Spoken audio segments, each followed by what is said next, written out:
Good evening, Commonwealth, and thanks for watching the Channel 2 News. I'm Chris Nelson. Let's take a look at tonight's top stories. Marine sports operators are worried about access to and from the Saipan Lagoon. Also tonight, could Waikiki be a model for the tourist district of Garapan? And the son of a master navigator about to undergo a solemn ritual as he follows in his dad's footsteps. In sports, traveling here doesn't mean no dribble, it means go play somewhere else. Stay with us, these stories and more are next.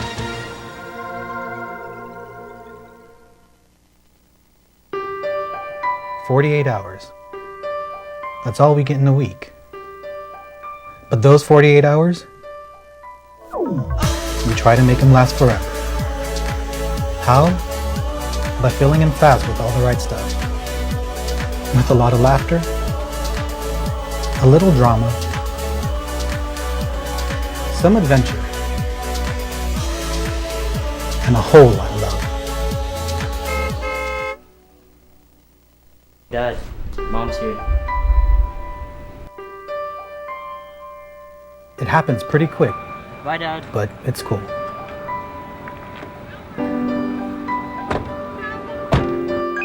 Because the rest of the week, we talk about our plans You want to go to the beach? on how to make the next 48 hours last us a lifetime.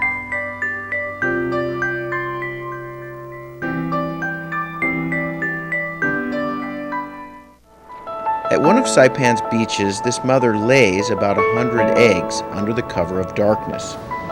She hides her nest as best she can and then slowly makes her way back to the ocean. The eggs hatch and the babies head for the sea, where they will face a daily dose of danger. Just 1 in 1,000 will make it to adulthood. Those that do will one day lay their own eggs. Sea turtles are protected under CNMI law. If you see one that is stranded or if you see illegal activity, call the hotline at 287-8537.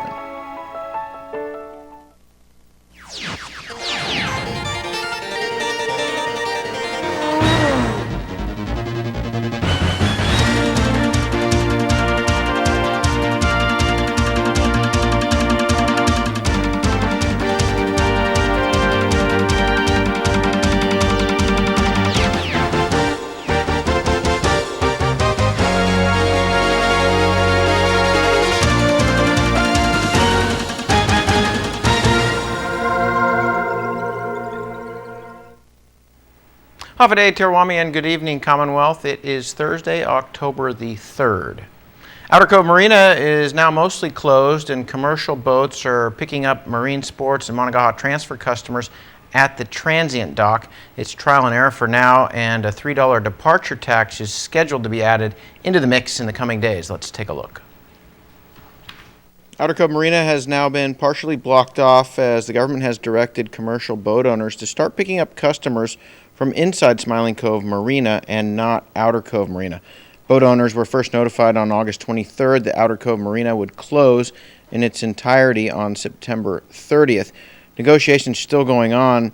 On August 28th, the Marine Sports Association sent a letter to Governor Torres saying that they believe the plan fails to adequately consider the increase in boat traffic in Smiling Cove Marina and say that the plan will create serious safety risks. Several commercial operators have begun using the transient dock now to pick up and drop off customers. Here's what that looked like this morning. A government employee says he is currently logging the number of tourists now using the dock and says it's about 400 per day. Several users say with windy season coming, they have safety concerns with the increase in traffic in a small area. Henley works as a crewman on this fishing boat, which today was parked in Outer Cove Marina. The safety for windy day. Now we're coming in November, December, January. It's going to be windy. Sam Marcos owns the Stars and Stripes dinner cruise boat, this Monongahela transfer boat, Hagen-Tassi, and this fishing boat. He also has concerns. The traffic situation will put people in a dangerous situation, especially if the wind's blowing. Normally the wind will blow from the east, northeast, which will push us towards that center island over here. So maneuvering in here with other boats is going to become very difficult. Parking is another issue as buses, staff parking, and cars use a very small space. the car and the bus right now, that they're going to be, I don't know how they're going to park the car and the bus there. I don't know how. Maybe it's going to be all the way the side of the road, all the way out, and bother the entrance and because there's no parking. The move also comes with a tax of $3 per customer. That is not yet being collected, but is expected to be soon, and it is per trip. So a customer who pays $3 in the morning to go to Monongahela will then pay a $5 landing fee when they get to Monongahela, and then if they go on a sunset dinner cruise, would pay another $3 in the evening. Right now, as far as I understand, they are planning to require us to purchase wristbands from DLNR, Fish and Wildlife, for our customers in advance, so that we would put the wristbands on each customer going on board, and that's how they will collect their $3 per person. And what are your concerns doing? Do you have any concerns doing it that way?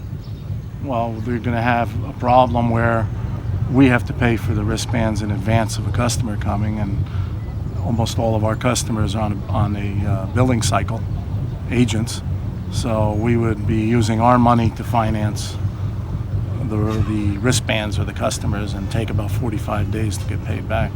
The land up to the high water mark is part of the American Memorial Park. Outer Cove Marina was originally built by Tony Pellegrino in the 90s. The original business plan was for commercial boat owners to pay a per-person fee, and that money would be used to reimburse Pellegrino for building the facility.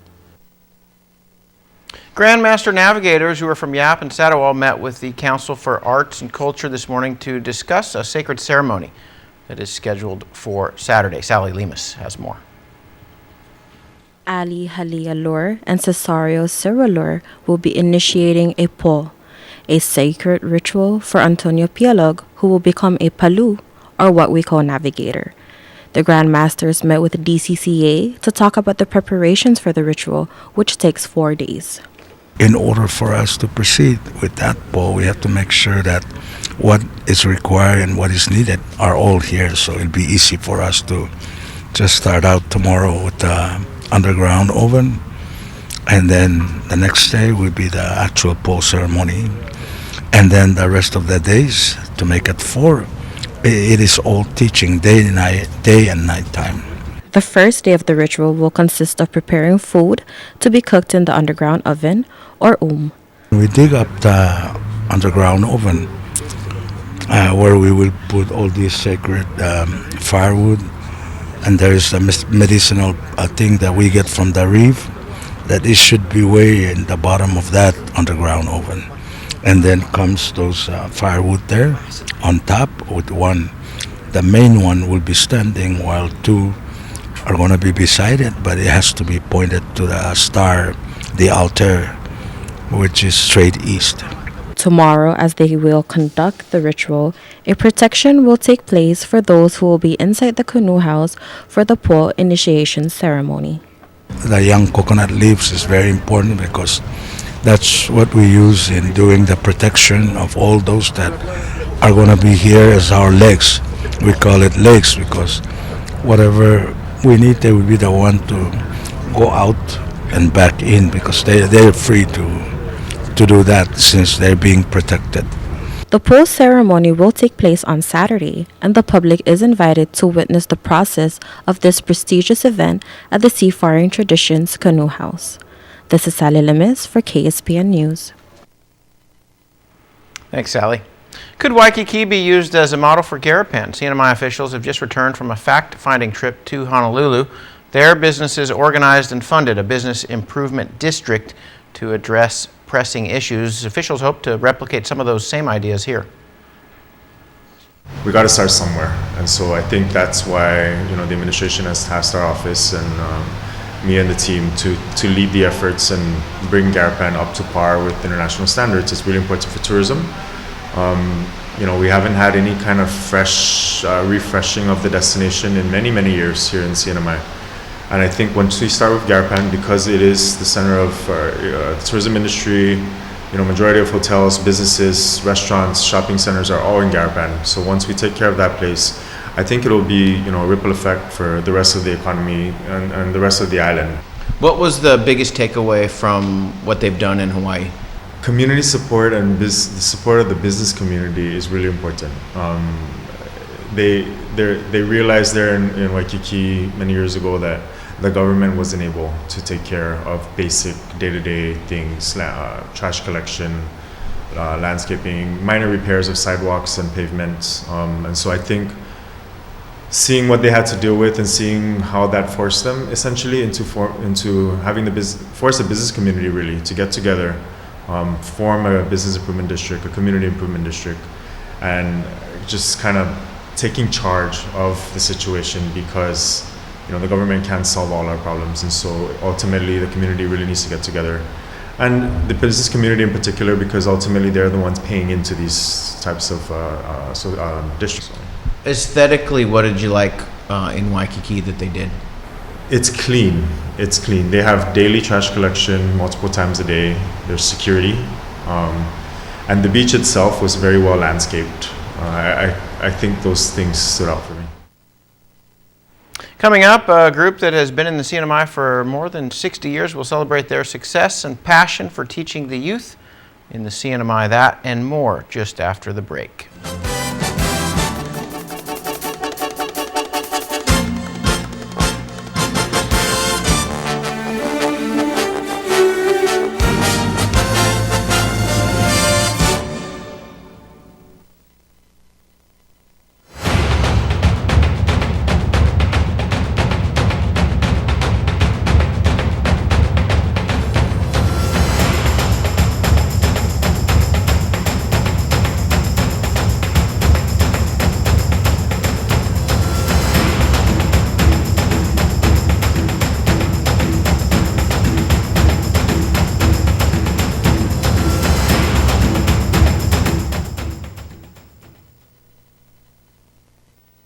Watch the Visitors Channel online, on time, anytime at saipantv.com. Where to go, what to see, what to do, restaurants, spas, activities, and culture, it's all in one place, in high definition on your mobile device. saipantv.com. Check it out.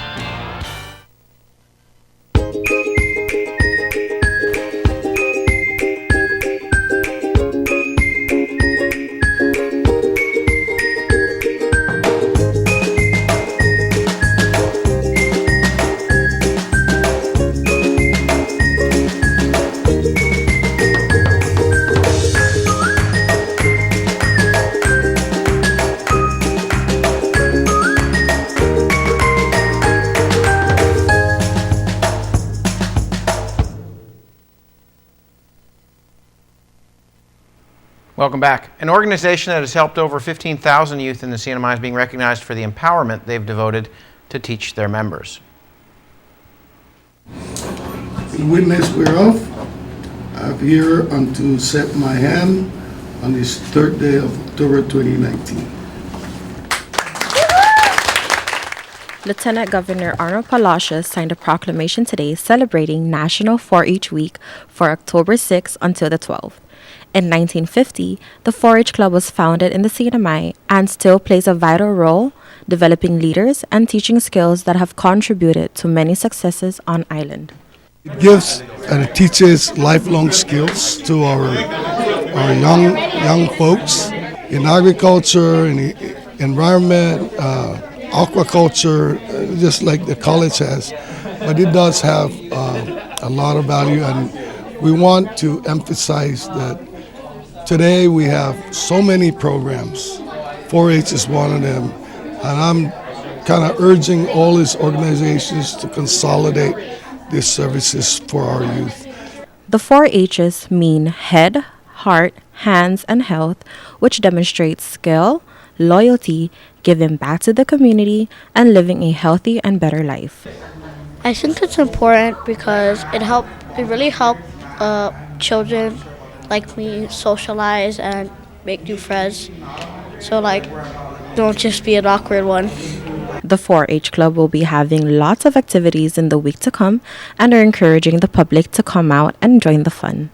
And so I really encourage every single youth out there to, do something, whatever you're passionate about, because that's what 4-H is about. Whatever you're passionate about, whether it be videography, science, anything, 4-H is a great avenue to kind of explore and also help grow their skills in that certain area. This is Sally Lemis for KSPN News. Thanks, Sally. Cyber fraud on Guam, an email scam snags a GovGuam agency, costing them a couple $100,000. Here's more.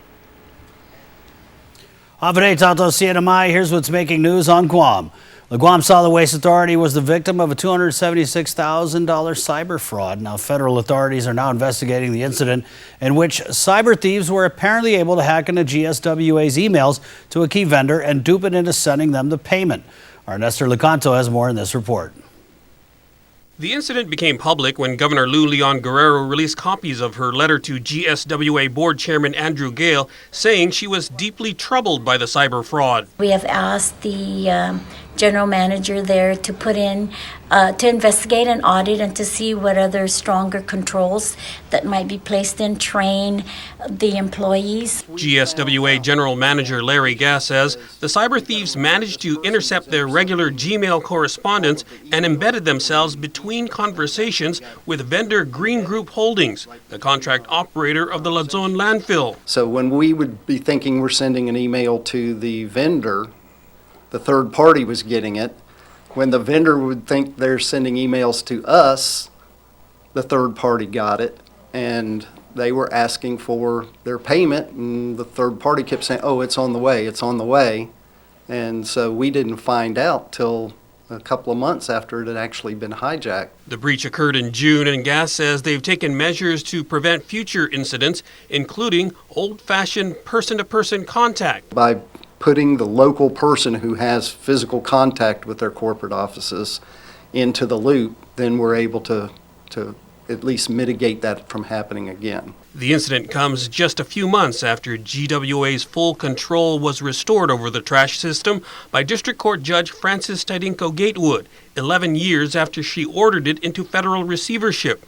As it turns out, a status hearing is scheduled for next week, and the Attorney General has already filed a report with the court advising her of the incident. Everything has been laid out for the judge, all the actions that we've been taking on not only this incident that occurred with us, but all the actions that we have been taking to continue the operations moving smoothly. Do you think she should be concerned?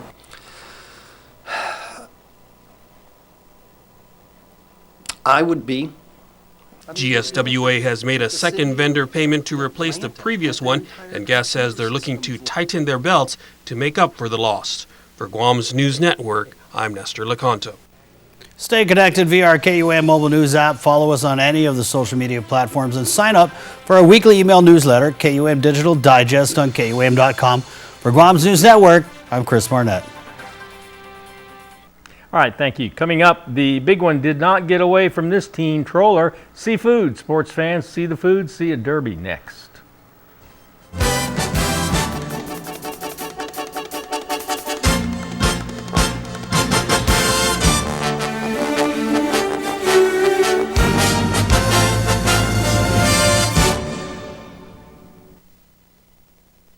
Faster, easier to use. With live TV, recordings, video on demand, and streaming apps, all in a single place. When you're looking for something new, recommendations are tailored to you. Voice-powered, personalized results to find what you want faster. And the unlimited potential of smart home. The new experience from TiVo is here.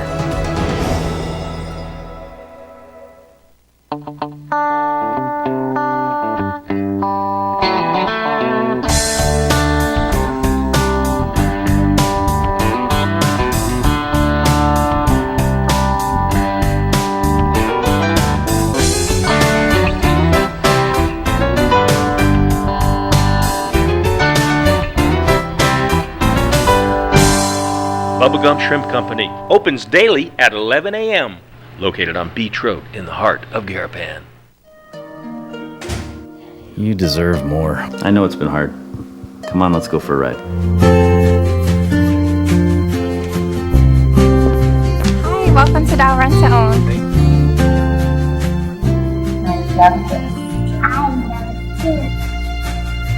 Thank you. You're welcome. Now this feels like home. Dial Rent Own. Making lives better since 1987. Buenas sports fans.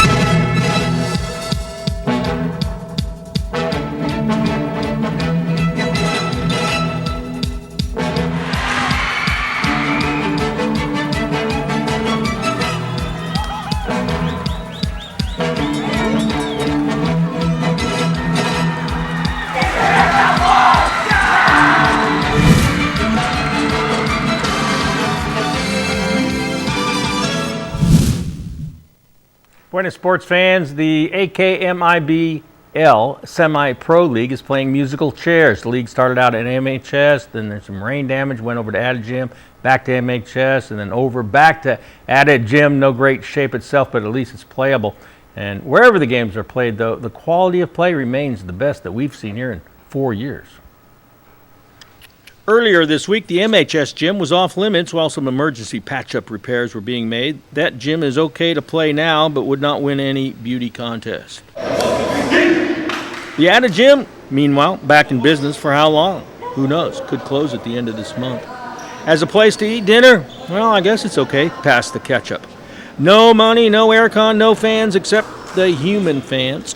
Game time. Wait, got time for a selfie first.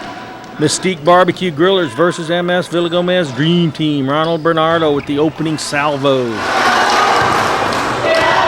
Stick this on your grill. Jensen Jandok to Gio Dancel. Oh, that's the definition of a fast break. Steve King to his Rollers teammate, Keone Dela Cruz, who connects from the Mariana Trench.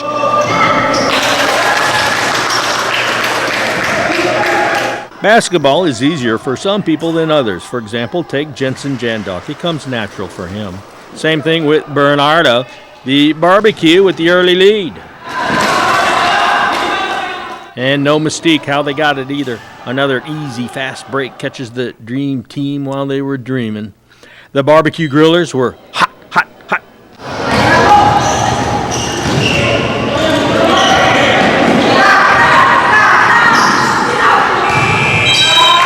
And then they went colder than a Coleman steel cooler. That allowed MS Villagomez to climb back. Keone to Eli Augenbaugh. Oh, how do you spell that? There, that's how you spell it. We'll have a spelling test later. Dream Team turned into a nightmare for Mystique Barbecue Grillers. They stand around, while MS Villagomez does all the hard work. Eli scores in the middle of four so-called defenders. After a slow start, the Dream Team gets hot, and they win going away 77-67. Well, the 4th annual Fishing and Seafood Festival last Saturday was the place to be for good times and good eats. Well, this is the story of the fish that did not get away.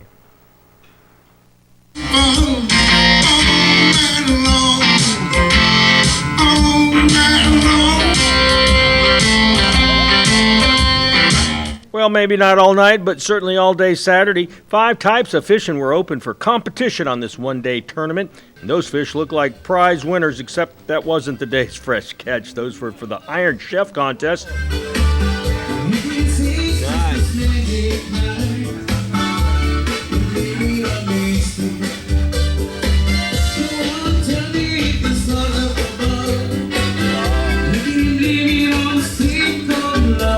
There you can see the fish that are ready to be judged.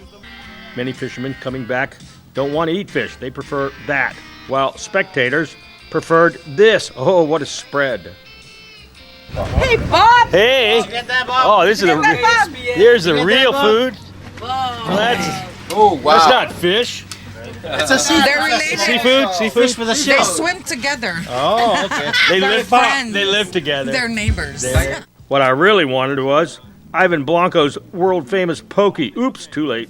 Ivan, can I have some of your pokey? Of course. Where is it? There's what happened to only it? the residue. What happened? All gone. All gone. Did you try his pokey? Yeah. How was it? Good. All right. Very good. Tournament rules required at least one youth 16 years old or younger. 14-year-old CJ Sanchez brought in a 19-pound wahoo, good for second place in trolling. How many water wheels on the boat? 5. Alright, and this is trolling. Oh wait, 7. 7? No problem, it's okay. Can I get the area you guys went to? So, first when we went out, we went to behind Tinyan. Oh, okay. And then after that, we went all the way to like around Bonsai. Okay. 15-year-old Christopher Pangolin snags a sailfish. Did you help? Yes. How old are you? I'm 15. 15. Is that the best fish you ever caught? Oh, we caught bigger. That's a nice one. Prize winners took home these beautiful hand-carved trophies, while all the participants got one of these most curious-looking T-shirts. What does that mean anyway? Here's the wind-up and the pitch. I don't believe what I just saw! Let's roll at Gold's Gym Saipan with group exercise for every body. Total Resistant Exercise, or TRX, helps develop your core and improve strength. And Zumba toning is probably the funnest way to get fit.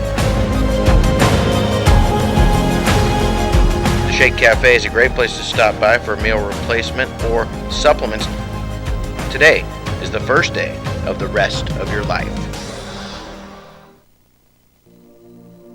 Traveling or laying over on Guam? Don't wait around. Zip into Guam Adventures Zipline Park inside the Hilton Resort and Spa. Guides will take you through a series of zips, starting with a mountain course and then zip over the ocean with spectacular views of Tumon Bay. 6 zip lines in all deliver a thrilling experience, and it's family friendly, so bring the kids ages 6 and up. You'll love the security of double lines and a new braking system to make riding smoother. The towers are named after the islands in the Marianas. We call it the Island Hopper. Your guides will teach you what you need to know to soar through the jungle with a bird's eye view. Best of all, for residents of Saipan, Tinian, and Rota, you can book this experience at 20% savings. Log on to GuamAdventures.com and during checkout, use offer code HOFFA20. Book it and zip it today. We'll even pick you up.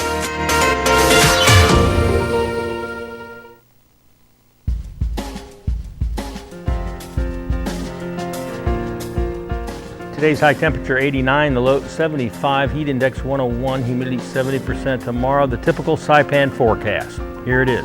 Partly cloudy, isolated showers, northeast winds around 10 miles an hour. High 89, low 78, seas 3 to 4 feet. In other words, same old, same old. Sunrise 6:07, high tide 48 past noon, low tide 6:21, sunset at 6:04. Another great sunset last night. Every night. It's funny you say same old, but it is some of the best weather on the planet. I don't know why Saipan should have better sunsets than any place else. There's no reason, there's no scientific explanation, I don't think. But it just seems like, maybe because this is the only place I see them, but we have the best sunsets. I don't know. Well, I'll tell you, if you come in the studio during the day, generally we have a television on, and a lot of times we're watching news during the day. But today, if you came in the studio, you would have seen baseball. I saw it. And today, it was a good game. My team, the Oakland A's, Tampa Bay, boy. lost Look at this. to... I don't have a Tampa Bay baseball hat. They're hard to find. So I was born in Oakland, and Bob, you were born in Lakeland? No, California. Oh, you were California. But you're a Florida boy. We migrated. So we're transient. I'm sure you were rooting for Tampa today. I was, actually. Actually, I'm a Dodgers fan. And so the playoffs are shaping up. We don't do a lot of national sports No. because everything we cover is local, but baseball playoffs heating up. Some guy bet $3.5 million today that the Houston Astros would win the World Series. That's confidence with a capital C. Did he bet it just now, or did he bet like at the beginning of the season? No, just now. Oh, okay. Well, the Astros they got to go in as the favorite. They got 3 frontline starting pitchers. All right, let me ask you a hypothetical question. Would you bet $3.5 million of your own money on them? It depends how many millions I had. If I had 300 million, maybe I would. If you had 3.5 million, I don't think you would. No, if you have 3.5 million and that's all you have, you keep it. Yeah, it's enough. I'd spend it, actually. All right, that is news, sports, and weather on this Thursday night in the Commonwealth. Thanks for watching. Good night. Good night.